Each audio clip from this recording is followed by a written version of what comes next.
of the common experiences which we share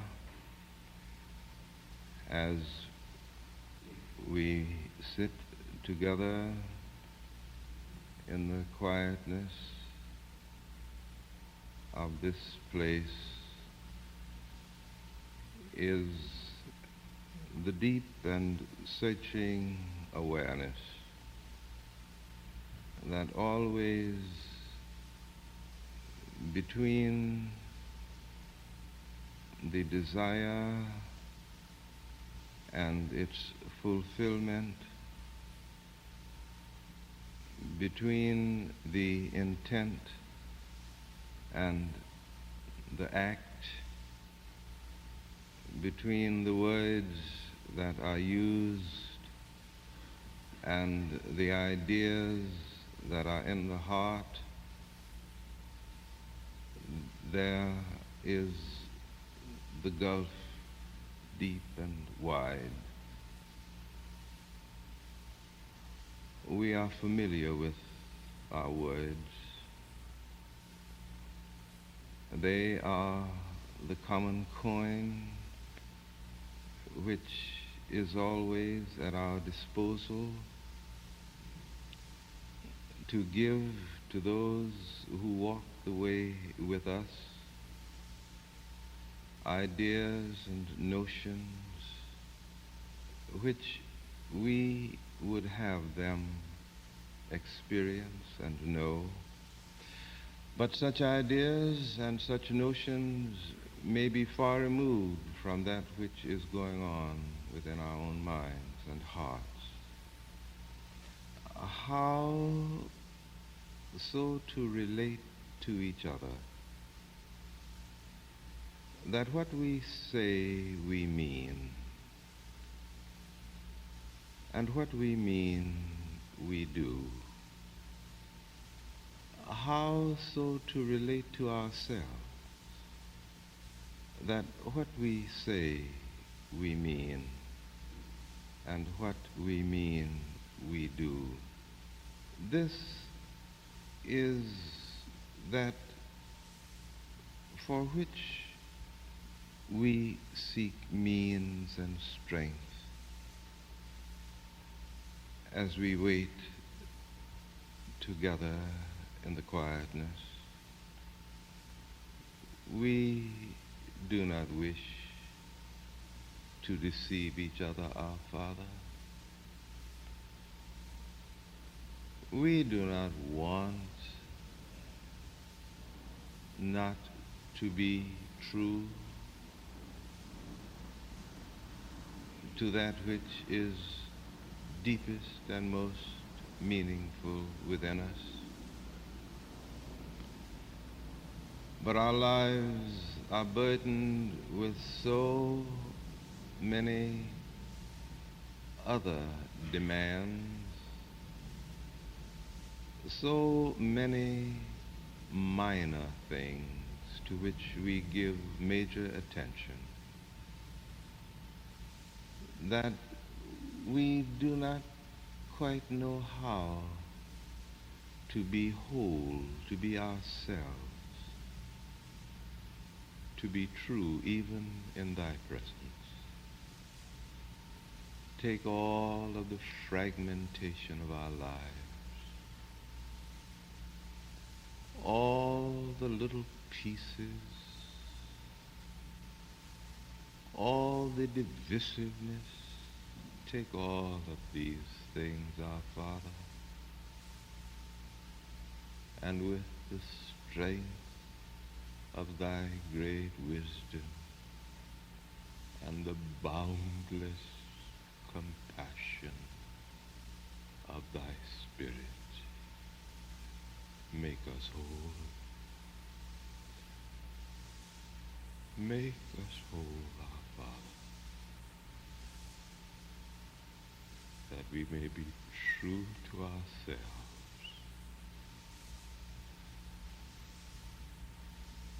and to thee. Drop thy still dews of quietness till all our striving cease. Take from our souls the strain and stress, and let our ordered lives confess the beauty of thy peace.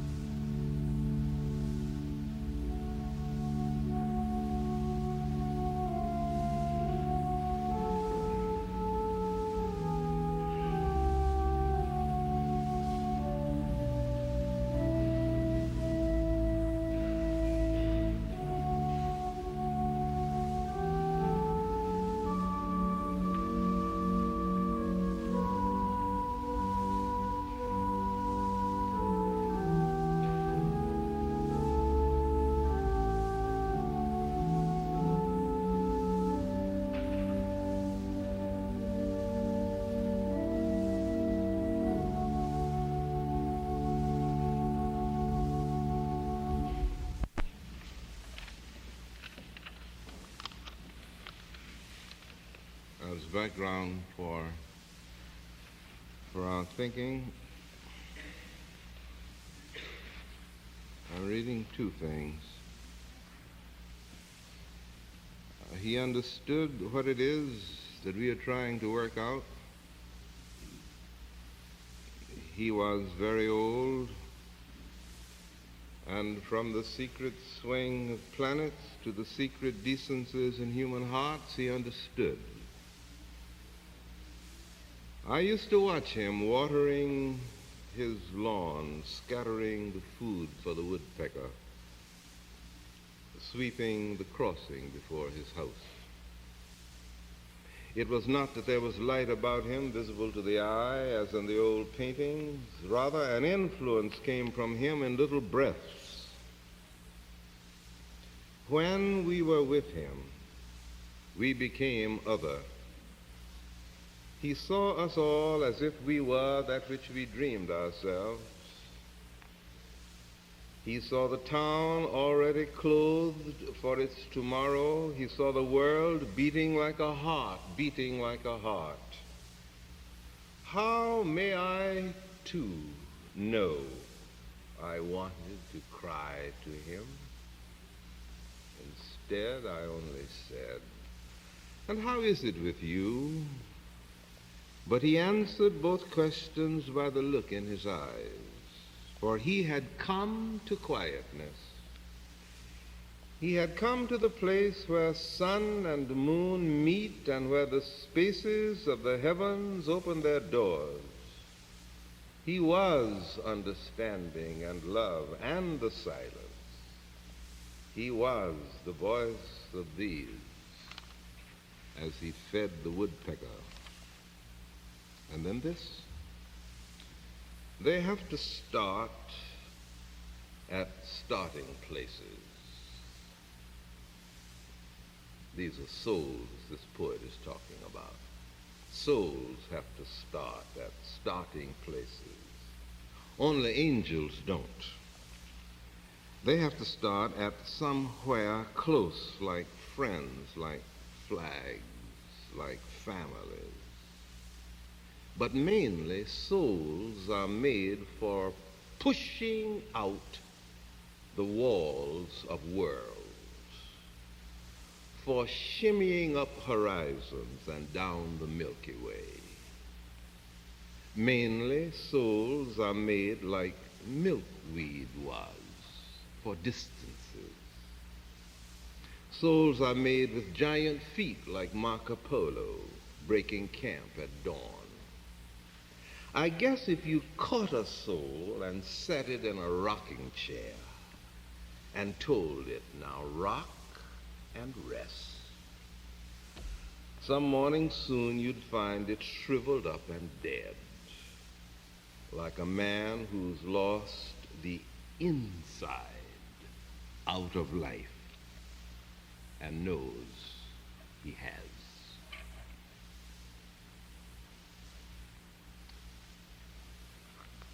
I want to do the awkward thing this morning by trying to pick up the threads of the discussion on which we launched some weeks ago, but time had to be taken out for special celebrations that were part of the Christian year, Palm Sunday and Easter. And now we are back to work again. We were thinking about community. The underlying theme of the series of our thought is community and the will of God.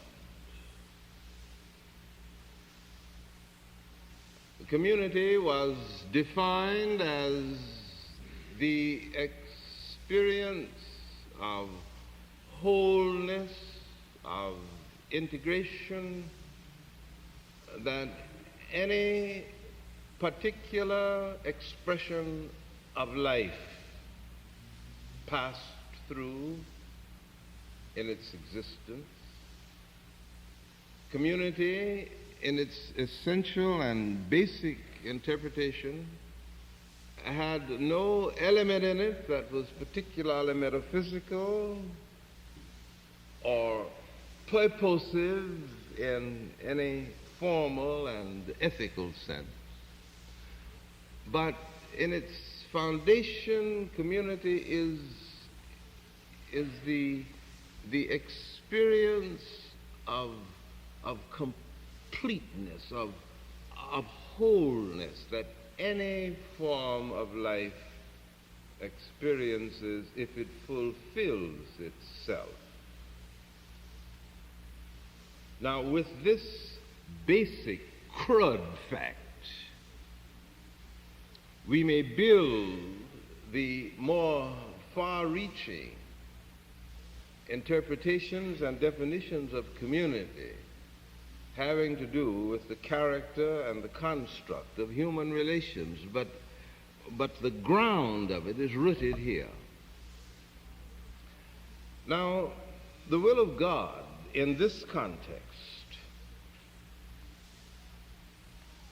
once again, has to do with the intent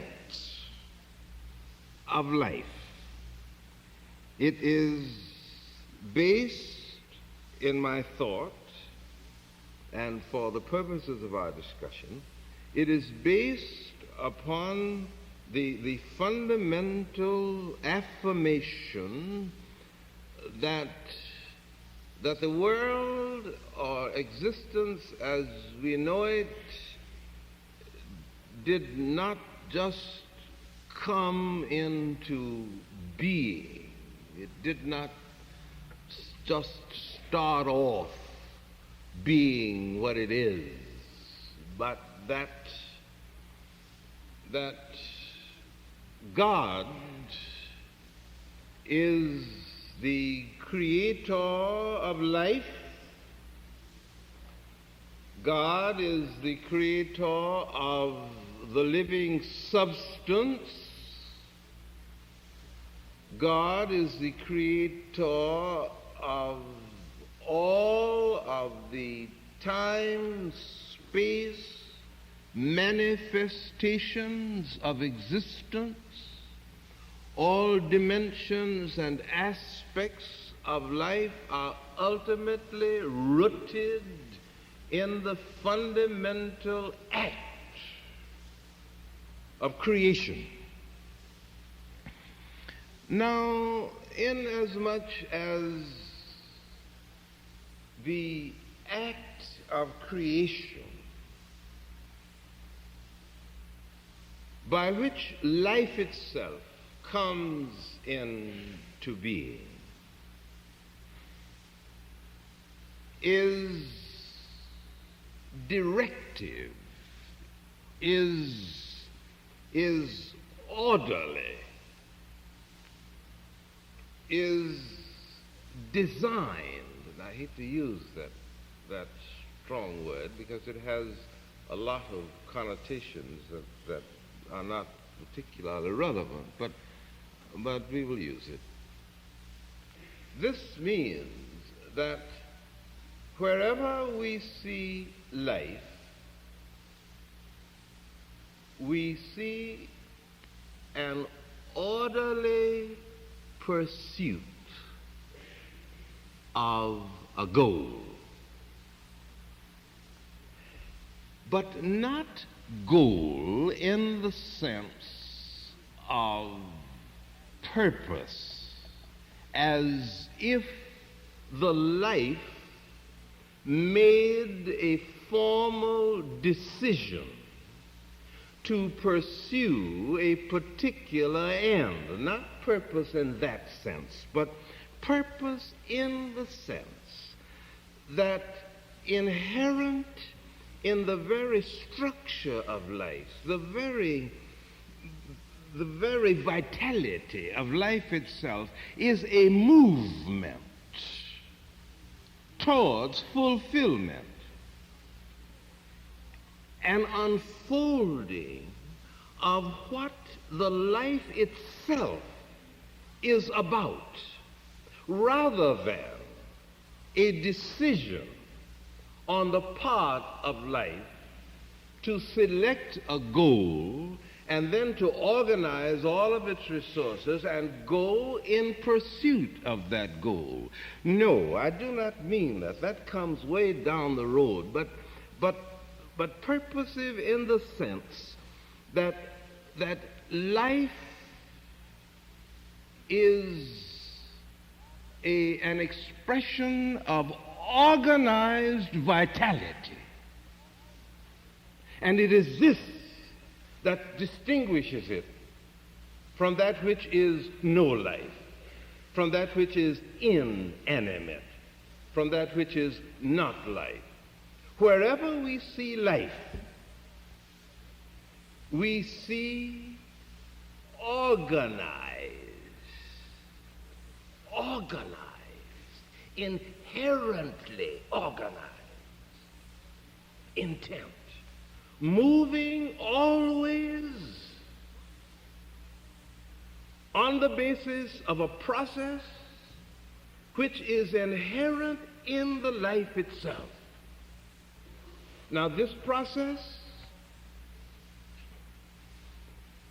begins with some form of conception, some form of some jumping off place, and then within the life and its movement, in the way that the life relates to the environment around it, a system of maintenance is operative so that the life will be sustained as it moves through its process, as it seeks to fulfill its cycle.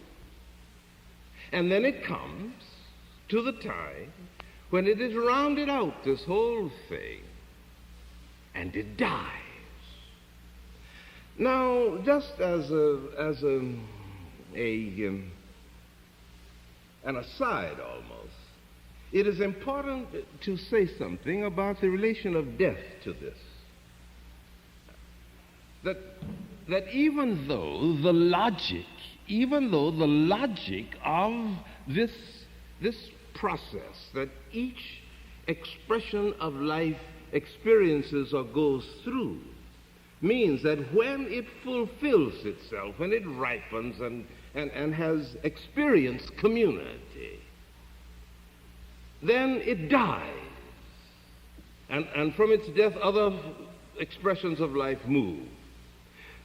But death is not a part of the process, because death does not operate within the process on the basis of a timetable. Death may come at any stage in the process. At the very beginning, when it's just on its way when it's in mid-passage, when it's ripe, when it has fulfilled itself. So that death, even though is at the end of the process, it at the same time may operate upon the process at any point, for it is outside of the process. We've seen illustrations of this in our experiences, I'm sure. People who, by all the picture that we may have of them, the clinical picture, whatever the word is, they should not be living. But they are living. They are. A friend of mine who for many years was a missionary in China, and his wife was taken ill, and they brought her to California, to the University of California hospital, and what the diagnosis called for was a very high, a certain number of cc's of mercury pumped into her for some reason. I don't know all of the details, except that this happened in the afternoon, and the next morning, when her husband went to the hospital to see her, he said to the doctor, "I forgot to tell you that one of the things that we discovered would be fatal to my wife is the specific for this particular ailment, mercury, and I hope that you have not given her this." And the doctor said, "You're just about 9 hours late." And in the light of the amount of mercury he'd given her, she should have died yesterday. But she didn't. She was, we don't know very much about how death relates to the process. The dramatic story of Copernicus in this regard, you may recall it, how he was dying, and he waited. He said, "I cannot die."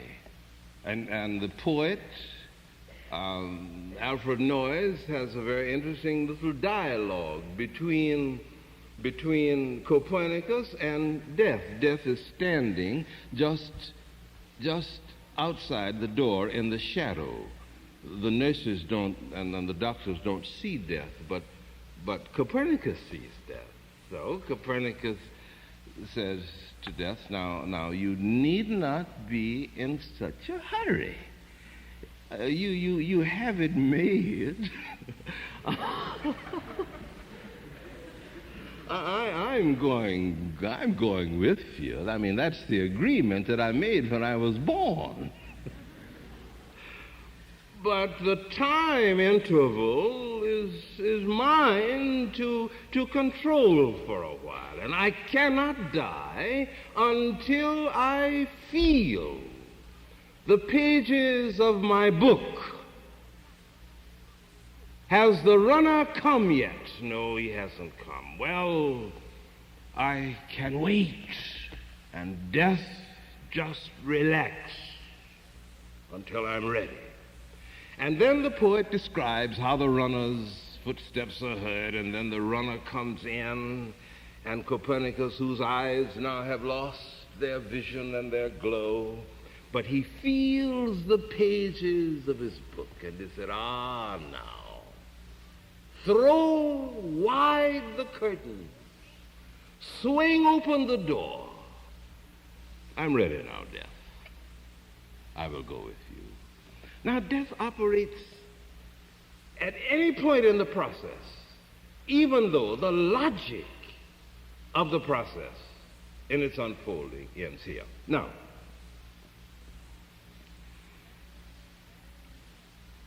man's experience as a living creature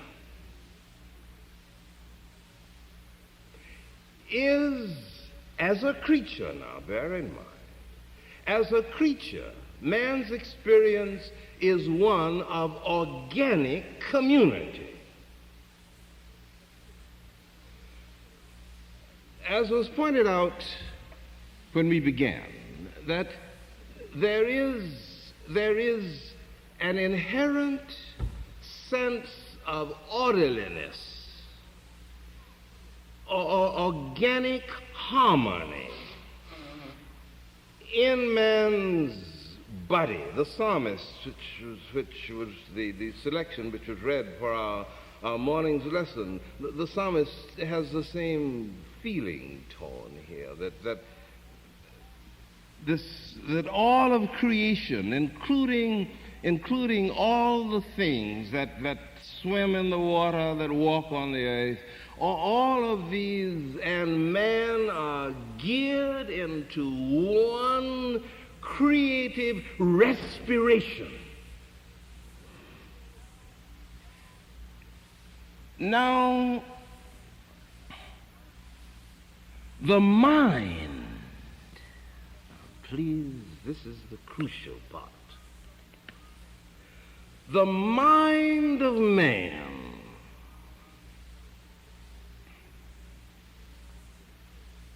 seems to have been very late in appearing. That the body, all the organs, all of this organism is inherently geared to fulfilling itself in an experience of organic integration, of organic community, of biological community. And for a long time, it would seem that all of the energy of the organism was spent in just the sheer business of surviving. When we think about it, what chance did our forebears, who had no shells, who had no incrustations, who were completely and utterly vulnerable, what chance did they have with the dinosaurs and the reptilia and all these other cumbersome creatures? So they had to exercise other dimensions of creativity in order to survive. They tell us that they took to the trees so they could always see what was going on and be safe, relatively safe and protected. And then if we let our imaginations play with it, it may be that one day one of them took a little trip trying to find a delicious portion for his son who was having a birthday, and he went quite a distance, and he noticed that the particular kind of egg that he was looking for was about 40 miles across the plain. And what's that to someone who has nothing but time? So he went over and found the egg, and then he started back, and he thought he would have a little siesta, so he stopped to rest under the shade of a rock.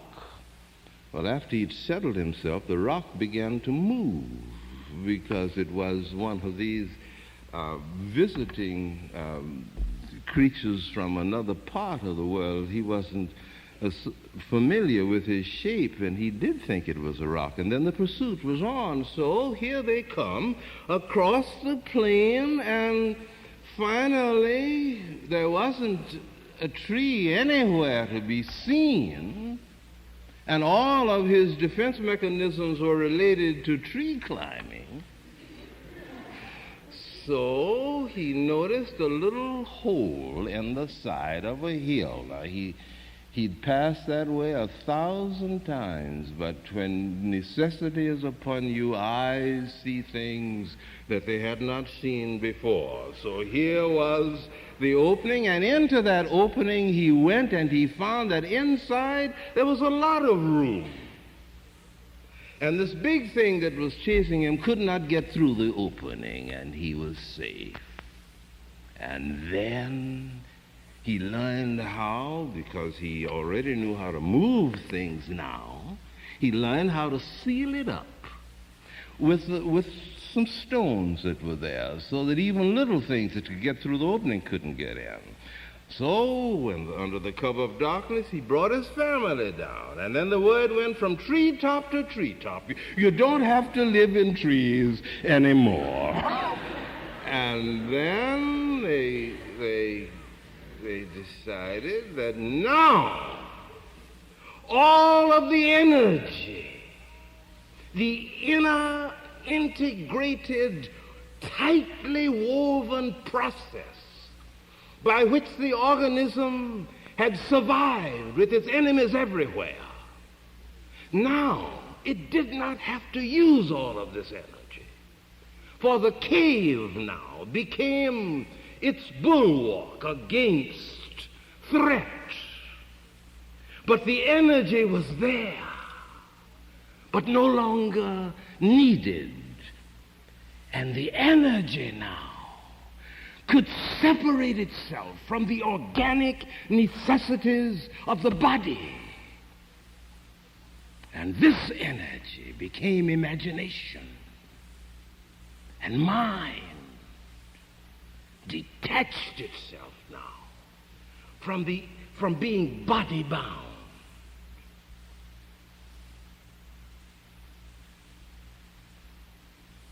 And the part of the creative process that the creature must fulfill, given the freedom and emancipation of the mind from its body-bound involvement. The mind has to learn now, all over again, how to be a part of the organism. That the conflict, deep conflict, between mind and body, between flesh and spirit, this conflict can be integrated. And man will be angelos of God. This is his destiny. Rooted in creatureliness. His mind having committed to memory the experience of integration, of wholeness, of community. Because for so many eons it was body-bound, while the body was experiencing wholeness, integration, community. And when the mind is released, and consciousness as consciousness becomes possible, there is a memory in the mind of order, of synthesis, so that always wherever the mind pounces upon anything, the question that the mind raises is, what does it mean? It has to make sense always. And where did the mind get this? When it was a part of the pulse beat of the body.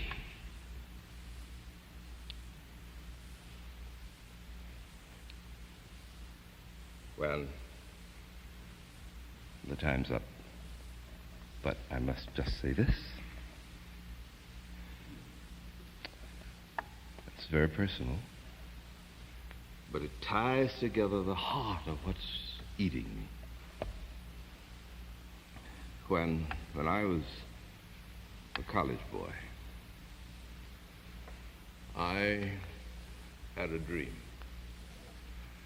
And that dream was that I would hurry and complete my education, and then when I had finished my education and was gainfully employed, I could write a letter to my mother and tell her that from this day forth, you will never have to work again. The long hours that you've spent over a hot stove, cooking for other people in a hot climate, will be over. So, when I got my first job, I wrote her the first letter telling her about this and telling her to go home now and do the things she wanted to do. Visit the sick and have a garden and just live for the first time in her life. At the end of a year, I went to see her. And we were sitting on the front porch talking together. And I said, well, how is it? How have you found this first year of freedom? And she said, oh, it's been wonderful. And she talked about it. And then she said, but you know, one important thing has happened. So many things in my life having to do with my life are now falling into place and being straightened out. Because you see, she said, all of my life, I've had to work so hard, such long hours, that when I did have a chance to rest and to sleep, I slept in a hurry so as to get enough energy to take me through the next long day, so that I did not have time to detach myself. She didn't use that word, but this is what she meant. To detach myself from all the things I was going through and look at them and evaluate them. But now, I don't need all of my energy just to keep going. And this surplus now broods over all the story of my life. And things that I did not understand are now clear. Now, this is what early man went through.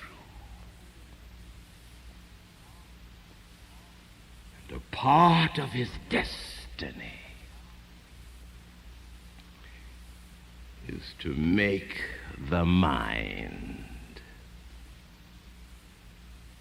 once again at home in the body,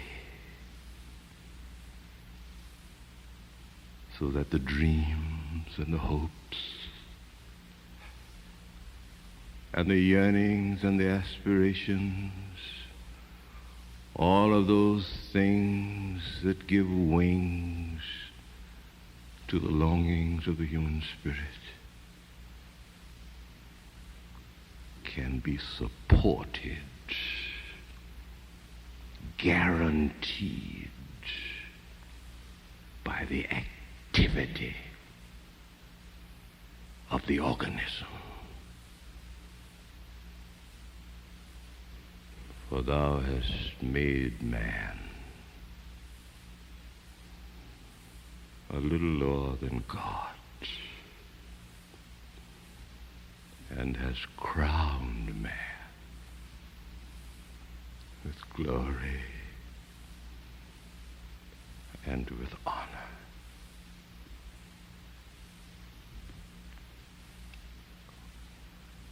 Take unto thyself, O God, ourselves,